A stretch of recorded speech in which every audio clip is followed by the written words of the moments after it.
This pristine lake in Tasmania's protected wilderness looks a site of tranquility. But the island sitting on Lake Malbena has become an ideological battleground. Daniel Hackett's latest trip to Halls Island has been made more difficult than usual. Where are the oars? I've got oars but no rollers.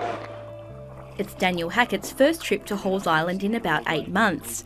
But he believes people opposed to his latest tourism venture have been here in the past several days.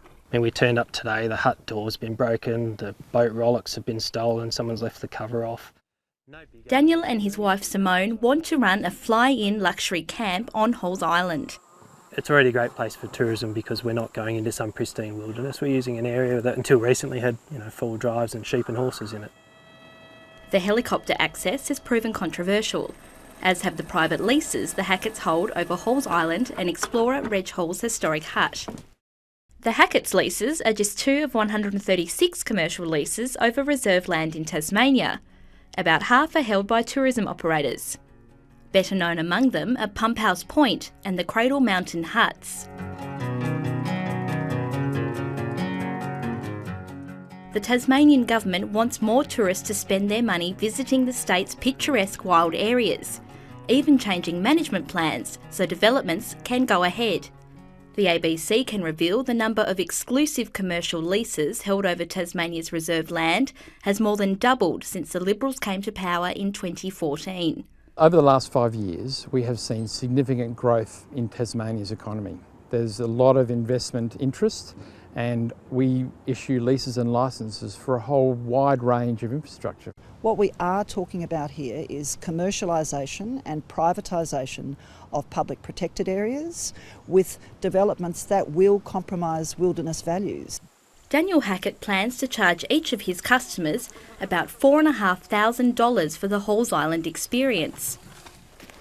He has a lease over the island for 20 years. For the first 5 years of business, he'll pay the state $6,000 annual rent. These lease and licences are being given away for a song, and what we know is that there are leases for up to 65 years in our public protected areas, but to date the people of Tasmania haven't been able to see any detail on that. Conservation groups have challenged tourism proposals like the one Daniel Hackett plans to operate here every step of the way. Even the state's tourism industry says it's now time to reset the debate. There are clearly issues around an uncertainty around, well, what are the requirements, what is the transparency element that's needed, what are the economic returns to the state, then absolutely let's put it on the table and have a conversation. Luke Martin believes the leasing system could be overhauled. We would like to see as many operators as possible move on to a percentage of turnover model around their payments so that as their businesses grow, the state gets a return on that. For some Tasmanians, it's not about the money. Peter Stackhouse first walked into Lake Malbena aged 15. This was obviously a ladder. Helping legendary bushman Dick Reed take food to his friend, Reg Hall. And it was just like walking into the Garden of Eden or something. Now almost 70, Peter Stackhouse is one of many walkers strongly opposed to the Lake Malbena tourism proposal. I don't believe it should be leased to a private operator. He's already got a standing camp quite close by. I think the helicopter will be a real intrusion. 48 hours of use in a year is all we use it for, so there's 305 days a year where there's no use. The Tasmanian Aboriginal Centre wrote to UNESCO just this month with concerns about the Tasmanian government's management of the Wilderness World Heritage Area, including the Halls Island approvals. Heather Sculthorpe focused on what she called the growing threat of tourism development, writing that Aboriginal heritage values are severely threatened. Each time they give a licence or a lease or sell it off, that's less land for us to be able to claim and less possibility for the Aboriginal community to be having any sort of economic independence or self-sufficiency.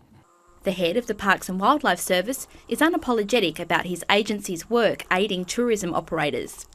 There's a perception, I suppose, that sometimes parks might help people through that process. Is that right, that you would help people pass through that assessment process? Absolutely. We want to make sure that the tourism proposals are the very best that they can possibly be.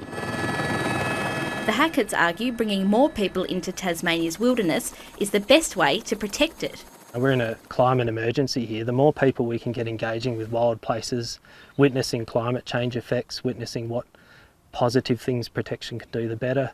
Court challenges and final approvals are still up in the air. Even if Daniel Hackett gets the legal sign-offs on his tourism proposal, it seems unlikely the storm over this island will pass soon. Emily Baker, ABC News.